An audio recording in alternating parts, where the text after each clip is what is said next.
Бүгін Достық мейманханасында Кемпир-Абад боюнча ишти жашыруун кылууга негиз барбы деген тегерек стол өткөрүлдү. Мындан 3 ай мурда камакка алынган 30га жакын активисттин адвокаттары жана адам укуктарын коргоочулар уюштуруу иштерин алдыла сүйлөшкөнүнө карабастан эл чогулганда отелдин залында жарык жок болуп чыкты. Ошондуктан жыйынды шам жагуу менен өткөрүүгө туура келди.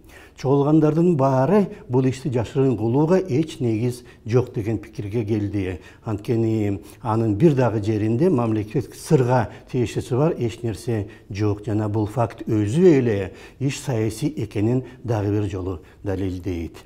Бүйүсара Ырскуловдун айтымында азыр бийлик жарандык коомго эбегейсиз басым кылууда жана жөн гана элдин оозун жаап салууга аракеттенип жатат.